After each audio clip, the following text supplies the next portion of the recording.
কল্যাণ বন্দ্যোপাধ্যায়, আইনজীবী কল্যাণ বন্দ্যোপাধ্যায়, তিনি কি বলছেন? অভিজিৎ গঙ্গোপাধ্যায় আমার বিরুদ্ধে বলেছে শুরু, তো ও তো একটা অশিক্ষিত আইনজীবী ছিল।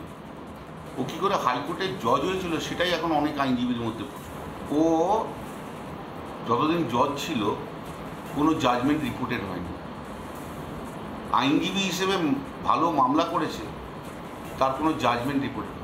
বিচার যখন হাইকোর্টের জজ ছিল তখন বিজেপির সঙ্গে লাইন করে ও জজ বিজেপিতে চলে গেছে, চক্রান্ত করেছিল কি করে চাকরি খাওয়া যায়, তার চক্রান্ত করেছিল। এখন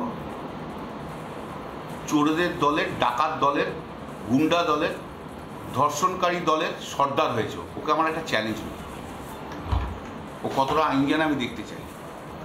যদি ও সুপ্রিম কোর্টে আইনজীবী হিসেবে মামলা করুক আমার বিরুদ্ধে, দেখি ও কত বড় আইনজীবী। মুখ দিয়ে তো কথা বলতে পারে না ভালো করে। ওই যখন জজ ছিল ক্ষমতা দেখিয়ে সমস্ত সবাইকে ভয় দেখিয়ে কাটে। এইসব লোকগুলো আজকে সাংসদ হওয়ার জন্য কন্টেস্ট করছে। মানুষের রিজেক্ট করা উচিত।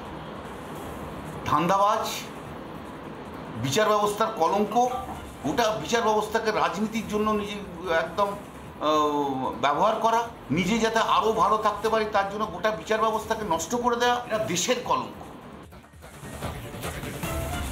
কল্যাণ ব্যানার্জি সরাসরি কাঠগড়ায় তুলছেন অভিজিৎ গাঙ্গুলিকে, আর সেটা শুনে অভিজিৎ গাঙ্গুলি কি বলছেন শুনুন।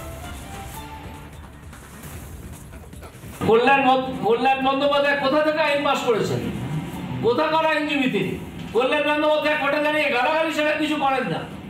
এই কল্যাণ বন্দ্যোপাধ্যায়কে আমি আইনজীবী হিসেবে রেকগনাইজই করি না। কল্যাণ বন্দ্যোপাধ্যায় একটা সিনিয়র গাউন গায়ে দিয়ে বসেন, ঘোরেন, তার সিনিয়র গাউনটা কেড়ে নেওয়া উচিত। কল্যাণ ব্যানার্জি কোর্টে যে অসভ্যতা করেন তার সিনিয়র গাউনটা কেড়ে নেওয়া উচিত। কল্যাণ ব্যানার্জি জোচ্চরের দালাল, ওনাকে আমি আইনজীবী হিসেবে রেকগনাইজ করি না। উনি কোথা থেকে ওনার আইনি ডিগ্রি এনেছেন? খোঁজ নিন কোথা থেকে আইনি ডিগ্রি এনেছেন। উনি একটা সিনিয়র গাউন গায়ে দিয়ে ঘোরেন, ওনার যোগ্যতা নেই, ওনার সিনিয়র গাউনটা কেড়ে নেওয়া উচিত।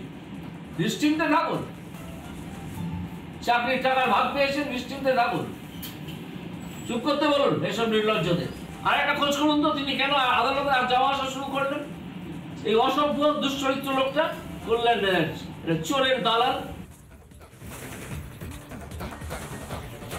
অভিজিৎ গাঙ্গুলি তিনি বলছেন এই রায়কে নির্ণায়ক রায় বলছেন এবং স্বাগত জানাচ্ছেন এই রায়কে, কিন্তু এই রায় নিয়ে বিশেষ করে শাসক দলের যারা নেতা, এমনকি শাসক দলের যিনি বিদায়ী সাংসদ কল্যাণ বন্দ্যোপাধ্যায়, তিনি একজন আইনজীবীও বটে, তিনি তো সরাসরি নিশানায় রেখেছেন অভিজিৎ গাঙ্গুলিকে। আর এই নিয়ে চাকরি প্রার্থীদের মধ্যে বা যারা চাকরি করছেন তাদের মধ্যেও একটা কোথাও গিয়ে মিশ্র প্রতিক্রিয়া দেখা যাচ্ছে। যেরকম সোমা দাস, তার ক্যান্সার, তিনি ক্যান্সার আক্রান্ত, সেই কারণে তার চাকরি বহাল রাখার সিদ্ধান্ত নেওয়া হয়েছে হাইকোর্টের ডিভিশন বেঞ্চের তরফ থেকে। সেটা শোনার পর সোমা দাস নিজে কি বলছেন এবং তার পাশাপাশি অনামিকা সাহা তিনি বা কি বলছেন আমরা শুনব। হ্যাঁ, আমি অনেকদিন থেকে কোর্টে কেসটা চলছিল, তো আজকে অর্ডার হবে সেটা জানতাম সকাল থেকেই। তো এটা আমি সবসময় ভেবেছি যে না, যোগ্যদের কোনো রকম সমস্যা হবে না বা তাদের কোনো রকম সমস্যার মধ্যে পড়তে হবে না, এইরকমই হয়তো একটা রায় আদালত দেবে। বিচার ব্যবস্থার প্রতি তো আমার অবশ্যই ভরসা আছে, কিন্তু এই রায়টা দেখার পর আমি ভাবছি যে তাহলে কি আমার কোনো জায়গায় কি বিচার ব্যবস্থার প্রতি কি মানে আস্থাটা যে ছিল সেটা কি ভুল? কারণ এইরকম একটা রায় কিন্তু আমি কখনো আশা করিনি যে মানে যোগ্য প্রার্থীদের কথা কোনোভাবেই কিন্তু ভাবা হলো না আর কি। ঠিক আছে, এখানে শুধুমাত্র অযোগ্যদের কথা ভেবেই কিন্তু রায়টা দেওয়া হলো, যোগ্যদের কিন্তু কোনো রকম তাহলে এখানে কোনো ইম্পর্টেন্স থাকে না। আজকের রায়ে আমি অবশ্যই খুশি হয়েছি, কারণ আজ এই দুর্নীতির কারণেই আমাদের ভোগান্তি। আর যারা আমরা যোগ্য জেনুইন যারা প্রার্থী ছিলাম, যারা এত বছর কষ্ট করে পরীক্ষা দিয়েছি, তাদের চাকরিটা হয়নি শুধুমাত্র এই দুর্নীতির কারণে। সেখানে সেই দুর্নীতি করে পাওয়া চাকরিগুলো বাতিল হয়েছে, সেটা অন্তত খুশি হয়েছি। কিন্তু তার সঙ্গে ওই এখনও দুর্নীতির করে যে আরেকটা পার্ট বাকি আছে, সেটা যোগ্যদের চাকরি, সেটা অবশ্যই হয়, সেটাই আশা করি। যারা আন্দোলন করছিল এতদিন ধরে, আপনি তাদের সাথী, কি বলবেন তাদের বিরুদ্ধে? তাদের একটাই বলবো যে তাদের যেন জোরালেও দাবি থাকে যে তাদের যোগ্য চাকরিটা, আমিও তাদের সঙ্গে একসঙ্গে আছি যে আমাদের যেমন সমস্ত চাকরি যেন তারা যেন যোগ্য জেনুইন যারা প্রার্থী আছে তারা যেন নিজেদের অধিকারটা ফিরে পায়। কারণ এই অধিকার ফিরে পাওয়ার এটা একটা প্রথম ধাপ ছিল, এখন শেষ এবং দ্বিতীয় ধাপ হবে তাদের নিজের অধিকার ফিরে, তার যেন নিজেদের স্কুলে গিয়ে তার সসম্মানে স্কুলে ফিরে যায়।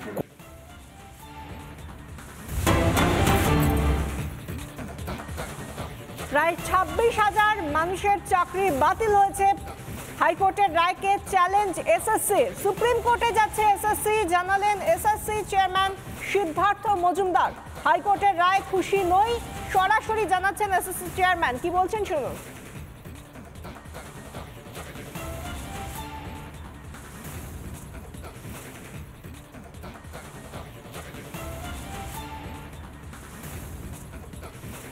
আজকে মহামান্য কলকাতা হাইকোর্টে আমাদের 2016 সালের যে নিয়োগ, সম্পূর্ণ নিয়োগ, অর্থাৎ class 9, 10, 11, 12, group C, group D, এই প্রত্যেকটির নিয়োগের ব্যাপারে যে মামলা চলছিল, যে বিভিন্ন অভিযোগ ছিল, তার রায় বেরিয়েছে।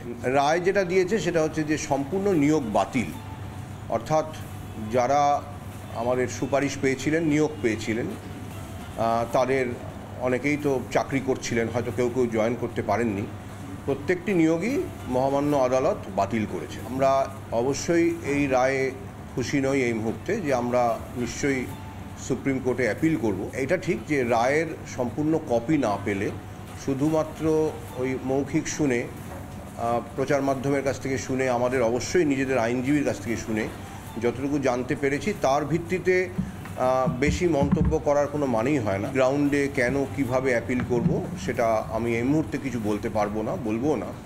এইটুকু বলতে পারি যে আমরা অবশ্যই শীর্ষ আদালতে আমরা অ্যাপিল করব।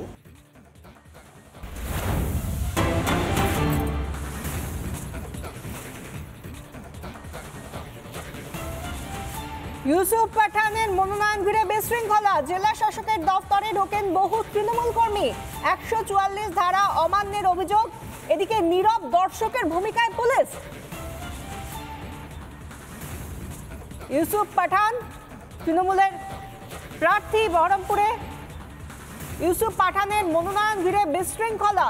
জেলা শাসকের দপ্তরে যখন মনোনয়ন দিতে যান, সেই সময় প্রচুর তৃণমূল কর্মী তারা ঢুকে যান বলে অভিযোগ। 144 ধারা লাগু থাকে যে কোনো মনোনয়ন কেন্দ্রের বাইরে 200 মিটারের মধ্যে, সেখানে 144 ধারা অমান্যের অভিযোগ।